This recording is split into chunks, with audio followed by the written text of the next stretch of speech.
Well, it's been a few Memorial Days.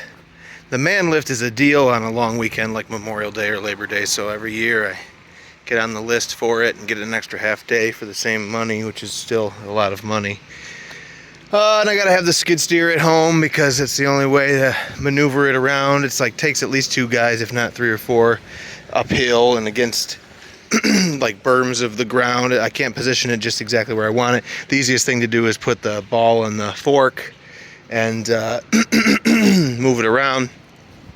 There's no singular place out here that I can reach everywhere without it tripping the alarm to where one of the outriggers gets light and then it trips an alarm and you got to come down and fix it. So just always have that frog in my throat.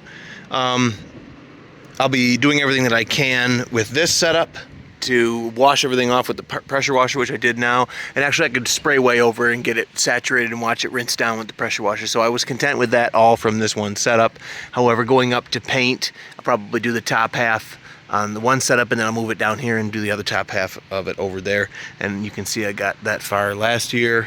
And we just continue to work on this lawn out here. I got topsoil on it finally. I tried seeding the bank run gravel that I put here last year and it grew a little bit but not well enough, so we'll try again with topsoil. But I got all of the trim. I got the soffit white, I got the trim painted beige, and all the window trims and everything sprayed. I masked and unmasked them. There's one little spot here from there to like there that needs to get sprayed, that beige, and over there up here and a little bit on top there. Yeah, up in that region there. And then I can just roll out 2 coats of red, and that'll make a huge difference. Then going up to cut it in, I'll cut in with a brush along the top and around those, and do the top up and over with these, and then I'll start hoping that I can finish with the lift, and if not, I can get to the lower stuff with a ladder in theory. It's still unhandy. I don't mind going up a ladder to that height. It's just when you have to take a cup of paint and a brush and all kinds of stuff up there, and you're going to be up there, and it's just a lot of moving the ladder around and repositioning. So we'll continue to sort of chase this down and get it back here and get a look at it. It's going to look nice when it's all done. I just have video from the last few years that I don't even know. Maybe I put it up on YouTube. Maybe I'll cut this all together though. I've just been working on this place, trying to whip it into shape. We got the whole upstairs porch and downstairs porch painted, but this rim joist and these boards that overhang are all still shaggy and stuff because it needs to get pulled together. Some of that joinery, you can see the crack, the opening there, it needs to be pulled in with a come along. I got the downspout finished to the ground, but I had to kick it out, see, because somebody's coming in their car. I had to kick it out, not only because of the pier at the bottom, which I could roll around and down, but I trimmed out the deck boards just to go through there, and I anticipated it to be flush, but that post upstairs is kicked out 1.5 inches this way, you know, toward the front. So I got to go up there and drag the bottom of that post in again with a come along or a strap, and I don't have anything to grab up there, so I'd have to like throw a block or a hook and screw it into this rim joist through the deck boards to give myself something to hook to rip his butt. And again, while I've got the man lift, I can't be fooling around with that stuff. So I got this much going with the man lift, and I see I have a problem there for another day. And then if I do get the downspout to sit tightly to the post all the way down, I will want a couple of 45s to kick out and then kick back and go around that. As beautiful as that pier is, obviously worth just chasing my tail around here in a few ways. You know, someday I want to pick this whole place up like our current project. All new basement, all new piers with posts that sit. I mean, I don't even know who made these piers, but the posts are planar, but the piers wander in and out and up and down. It's absurd what has occurred with those. I don't really understand it at all. So you can see the little pieces that we added here when I first came here, this 1.5 inches and 1/2 inch and 1 inch, and then one of them, I think the further one after the one that the downspout is on has got a 4-inch block under it, all to get the front to be level at least. It's just an ongoing battle here. So we're dialing things up to the best of our ability today. I let the breeze, see how that whitish film, chalky film up there, I thought it was salt spray, because of course we get snow plowing and stuff all here. But now that the pressure washer is dried, I can see that it's just getting tired. It's that Rust-Oleum rust conversion is the black spray paint that you can see, and then this rubbery stuff that we blended out some of this. See, these edges are kind of tattered and stuff. That's all that PL roof sealant, the black stuff. So it was black as well. All in an effort to get that stamped steel siding to sit down as tightly as possible, or at least, and it's shingled down, so these openings that you see are out and down for the moisture and stuff to fall out of. And it'll be good enough for this phase one thing that we're doing here. And someday we'll do all brand new siding after I'll probably tear everything off, all the trims, all the siding, all the sheathing, put my hot water radiator lines in the wall, insulate it appropriately, sheathe it with like zip system plywood or something, or at least that regular plywood, and then house wrap, and then all these trims will be built out of plastic, solid PVC or whatever, or maybe even just clear cedar or something brand new. But that's for another day, so let's see how far we can get here this weekend.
real quick, in the middle of this time lapse, I want to talk real quick about like what we're painting with here. Sherwin-Williams. I just stick with one manufacturer. I really like their emerald paint. Emerald interior works excellent. Exterior acrylic latex is also excellent. And then they have a urethane trim enamel, which I would put on millwork around a door opening or a door itself, things that get touched. I might have even, actually yes, all of the trim for all the windows and everything on the exterior is the trim enamel, which just means it's harder. And it'll be more like oil-based enamel was, or you know, you can't get that anymore, but that's the type of finish it would have been here. And then this being back in there, it's just that much more shielded. It's a bit more flexible overall, more of a rubberized coating exterior paint, the acrylic and the latex components. So, that being said, 2 coats, okay? Straight up 2 coats. Let me reiterate, we're painting up straight up black, 2 coats with this red, and it's good to go, which is why, you know, this even got 1 coat last year, this first floor, you can see that. I'm gonna, when I get done with that, I gotta get this area here again with the 2nd coat. I just didn't get that far, not even last year, that was 2 years ago. Anyway, Sherwin-Williams Emerald Series for exterior and interior purposes. Use, you know, appropriately. I sprayed all the millwork, which is real nice. Also, it's like glue.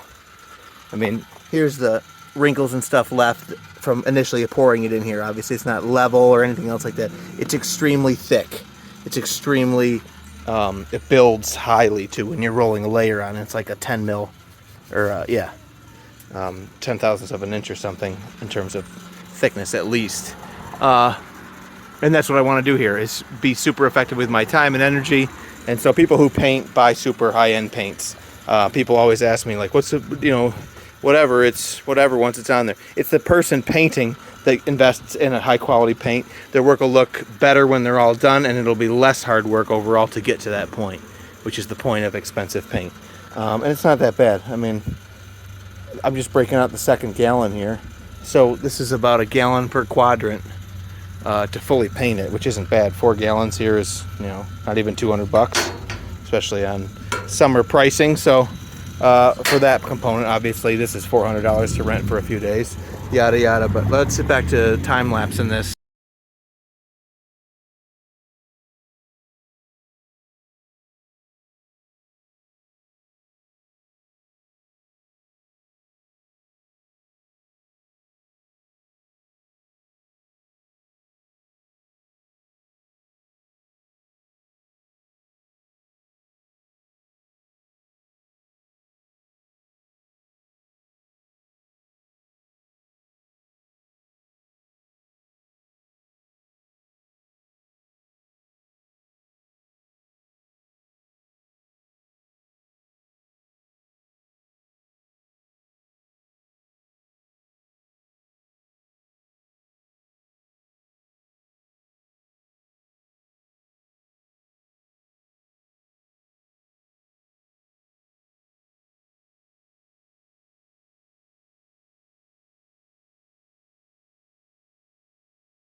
Well, I wanted to shoot one from up here and give you a sense. I'm not even at the top here. When I was painting the soffit, it was another 10 feet up, but it's, you know, it's a ways down there. And this whole thing wiggles around. But when you get your sea legs going, oh, and the creaking and stuff, that could be a little unnerving. You just got to remind yourself how strong steel is. So this is I've done 2 rolled layers and one, I'm in the middle of cutting the edges in one. So there it starts down there. I got to get over to there once, and then I got to come back and do it again, all the way back around again. Then I could pack this thing up. I did get some beige up onto the white soffit down there where, like, if I felt like dragging that thing back, I could go up and touch that area up. There's a few places where, like, I intentionally put a blob of red on the trim there so I could see where my halfway point was when I was finishing this side versus the first half from yesterday. So there's a few areas where if I got the beige page out, I could come out and touch up some stuff. But for now, I gotta go down the side of that window, down the rest of the side of this the corner here, and maybe like underneath that window, and then come back around and do it again. But an issue here is yesterday there was more building, and therefore it didn't bother me that the sun was there. But today there's sun right there. It'll be another hour or two before it's behind the trees, but I may wait on the second cut until then. And this looks, I know, pretty piss poor. I could do a better job with what I've got here, but only a little bit better. And for the sake of time, I'm moving more quickly. But at the end of the day, you really need fresh. Everything would have to be fresh here. Down there where it is fresh, it's a much nicer line. But this quarter round is still flaky. I mean, I didn't come up here and like wire brush a bunch. There's only so much you can do with paint once it gets started, unless you really want to put a ton of money and time in. So anyway, we'll get this finished up for now. And then next time I'm up here doing stuff, I keep telling myself, next time I'm up here doing anything, it'll be putting a premium siding product and finishing with premium trims for its final look. Won't that be nice someday?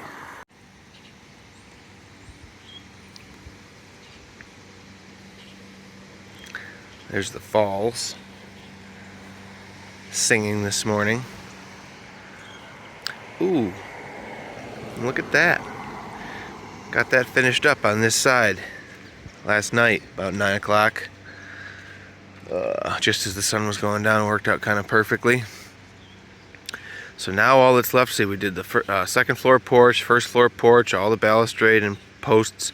Not that rim, like I say, because I have to pull that together. Something about me just wanted to wait and get the joinery closed and before painting. And then up there, I probably have to replace these outer pieces the way I replaced some really damaged, and I have a stack of that stuff, that steel stamp siding, and then paint through there, and then we'd be done. And I don't want to wait too long before I get up there and do that, but I don't see myself doing it this year. It's just, it's super high up, and over here the lift is sketchy, but like being up on there, coming out the window with my fall harness on and stuff. Yeah, the fall harness is nice, but it's like you still have to do the fall and then dangle, and then how does somebody get you in case something happens? So I don't even want to, I'll wear it, definitely, but I would like to make some kind of scaffold section or something that makes it easier to work out there right at that height or some shit. I don't know. I rent a bunch of scaffold just to go up there and do that, I guess, maybe. Anyway, so for now we just won't look at that or focus on it. But it's normally a quiet little point in the morning, but for some reason the cars are really whooping it up. Neighbors caught me miring already this morning. But I had to, the tenant, it's not here anymore, but he came through with and wire brushed and scraped and power brushed. I had like a big right angle drill with like an aggressive cup wire wheel and stuff on it. He did all of this, and then he went up there and used that PL flashing, roof flashing stuff that's black, and buttered that over all the tattered, rusty edges of everything. Oh, I'm sorry. First, we used rust converter from Rust-Oleum, and then once that had dried, he'd smooth those edges and stuff down the best he could. I probably could have done a better job because I could see in my mind what the end goal was. Sometimes when I assign tasks to people and I'm self-conscious about fully explaining what we're trying to do, so I don't want to insult somebody's intelligence, but on the other hand, sometimes I'm visualizing something, you know, if it's my project, whatever I'm visualizing is what I'm hoping to have happen. So, I'm not sure he totally got it, but he did get the edges smoothed down. And essentially what I'm saying is working at different angles and stuff to get the material on there, which I showed him. Like I throw it up there, get it out there. Kind of like when you're painting with a roller or with, or applying like drywall mud in some cases. Get it on there, coming from all these different angles. But then the final passes I would have sort of stuck to doing at 90 degrees because it just keeps those scrape lines and stuff, all those little sketchy white highlights that betray that texture on there. It keeps them at least aligned to the texture overall, and they disappear more easily. But ooh, we can't go back there yet. If you stuck around to the end of this painting video, I'll give you a little peek.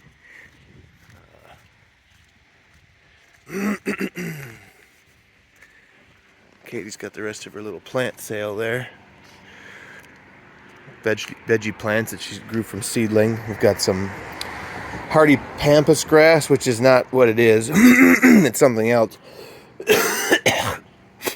Started them last year. This is what they call the health strip. So it's hard to get stuff grow here due to all the salt and stuff that we throw on the road, etc. But we heavily amended this soil. And this is bee balm, which comes up and has a red spiky flower on it.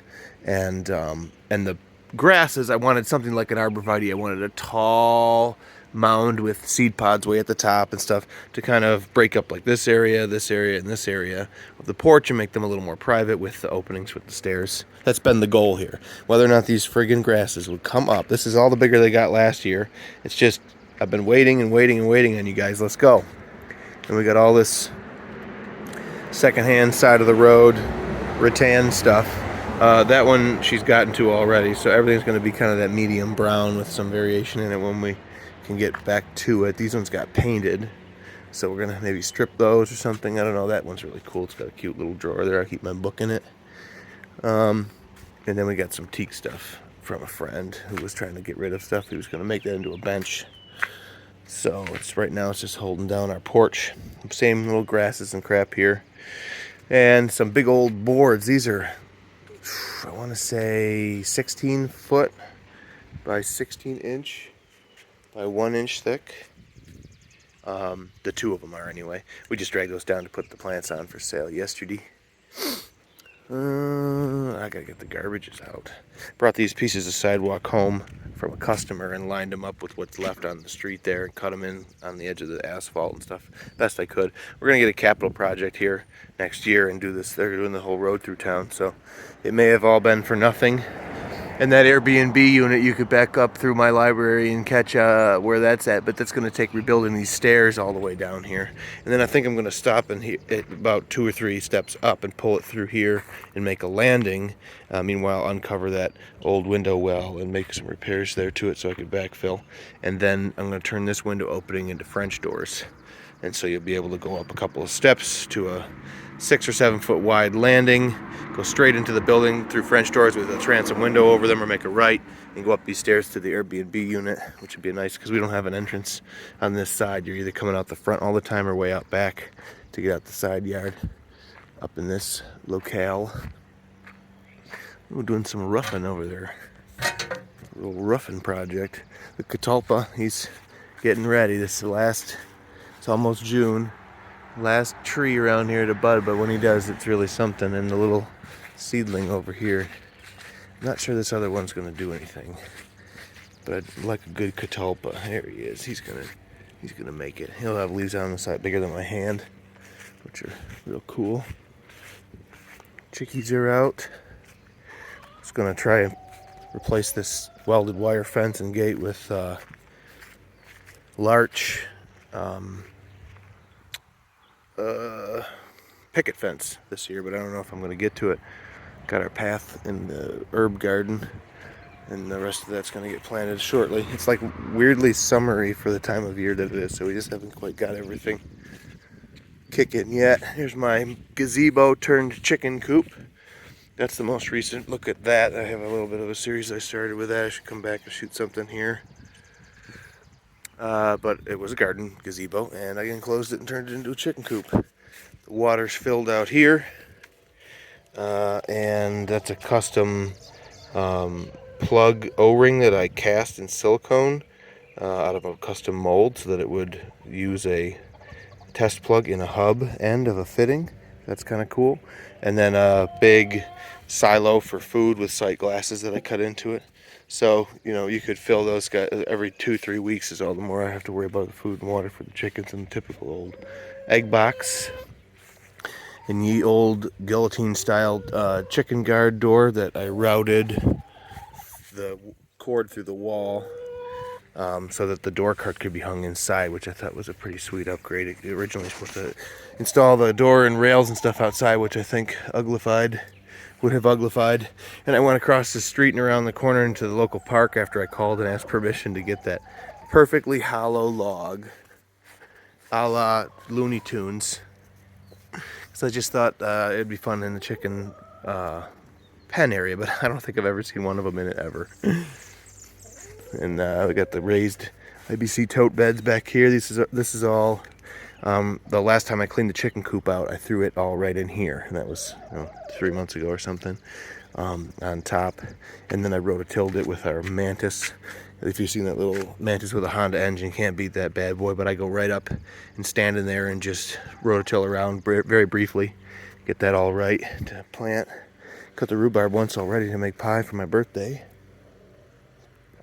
Red raspberry, chives, obviously that's Comfrey in the back. We call him Jeffrey. And some other typical garden fare. Big old steel cut off. I thought I was going to make a vacuum chamber out of it, but I ended up making one out of a heavy wall plastic pipe, maybe half as big in diameter, because I ended up needing it this big anyway. So it makes a good place to coil up the garden hose for right now. And the top of these tote tubs, 2 of them here for compost, and the one over there, I got to make a box for him too. This was all leftovers from a deck. My joinery opened all up there. I didn't notice that. If it racked, that just dried. You gotta be careful with miters like that. I wonder what the party deck's doing, because it was all miters. I tried using drier sticks for this reason. Like, it's nice when if you're building a deck, if you could get the top cap stuff picked out and leave it lay around on the deck for a few weeks while you're finishing up before you're getting down to putting the railing up, or set it right up there for visuals. I was doing that with the 2x8 for a while over there. I think I had to run out and get 1 or 2 sticks straight from the lumber yard on the last few days because of, I don't know, some change or something. And then if you rip those up with a tight miter and stuff like that, when it dries, it has the potential to do that. So hopefully he's not looking at that situation over there, but I'll have to call somebody else because I'm not going back over there ever again. The old breezeway, this had a big open door here, and the shitty old man door there. I put this stuff in, framed this shut for COVID, I think, 2020. This, believe it or not, opening just stood open to this space, and throughout all the winter months and stuff, I didn't leave much stuff out, but it was still like just blown in snow in this entryway. It's been a long time since then, man. 3 years. Also, though, it seems like it's been longer somehow. Steel cabinets. These old steel kitchen cabinets are great workshop cabinets, except that one always blows open. I gotta paint them one day. Probably just like a matte black or something like that. Not sure. There's some other, you guys might get it by now. The red thing is so, a lot of ways I know what's my stuff if it goes out of the shop. It used to be, a while ago, everybody was running yellow and green stuff, so in carpentry and working on site, a lot of times you wouldn't have a conflict. But then it grew into just sort of part of my whole brand, I guess. It's fun to find stuff of quality that's also red, or to live with some stuff here or there. I got some stuff here or there that's good quality stuff. That it's mostly the blue. I try to avoid the blue. I'm not a blue guy. Although the car, the STI is blue.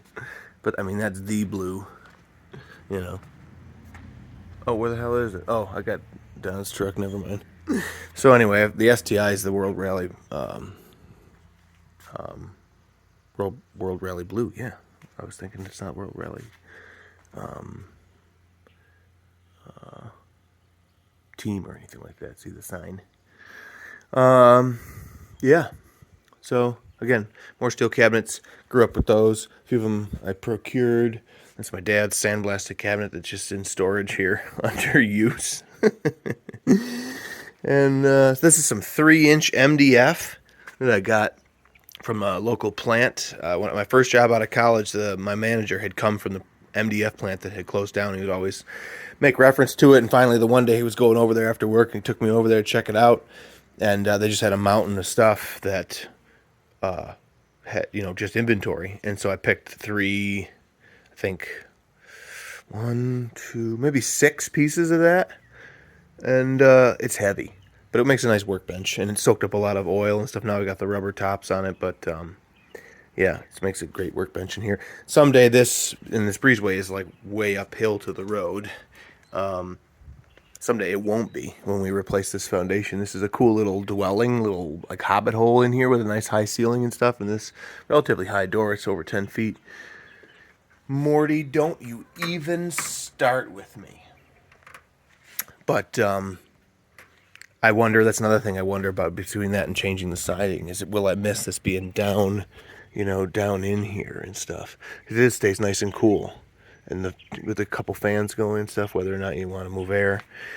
But, so it definitely needs to happen. We need to replace the foundation, and I can't see replacing it and not gaining elevation for so many other reasons. Like, you need to have this first course of siding should be exposed foundation, if not the 2 courses of siding should be sitting there exposed. And so again, like landing this whole thing higher, it'll be up 4 to 6 inches between the surfaces of the road. This is already on a berm of my driveway, but it's going to change the scene here. It's just, when your siding comes down and lands toward the ground and stuff, it's just something that you see in like a real shitty old ranch or a mid-century kind of little dumpy place, and it just gives the appearance of like your pants falling down in my mind.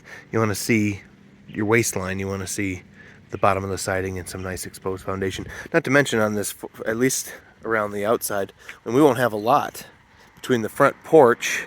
There's this little like stretch here, and there'll be a stretch here a bit, and then this will be the entryway someday. I'll go in and show you on the drawing. So that's where we're looking on the drawing in a minute.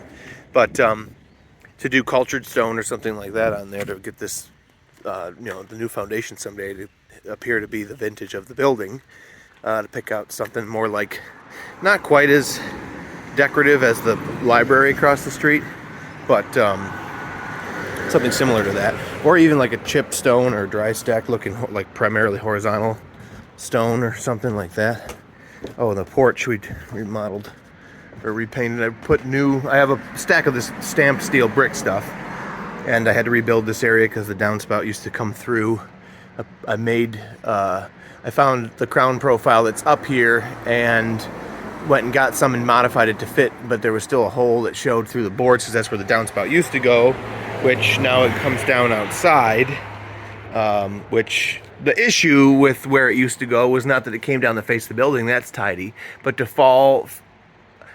go up to reach out to where the downspout is up there, the leg that has to travel downward from there is right in your face when you're walking down the porch upstairs, which is stupid and annoying. So we went outside the footprint of the deck with the downspout, frankly. And we got the Cloaca Gold eggs for sale, and the nice sign that stands out to catch people's attention. So we need to get a plants for sale sign, and I got some more lawn starter over here I got to get to. Got to get that seeded. Anyway, this is going on. Congratulations. You see some of these projects. The shed I brought home in pieces, and that's all the farther I got with it. Actually, the gazebo came with it, and then because that was going to be the chicken coop, you can see the chicken door. The project was a chicken coop, and so it happened. It just ended up with the last minute thing that the guy threw in for $100 on my way out of his driveway. Yeah, take the gazebo too. That became the chicken coop, thankfully. Okay, well, This is the place, and we're working on making it look nicer. So thanks for watching. We'll see you.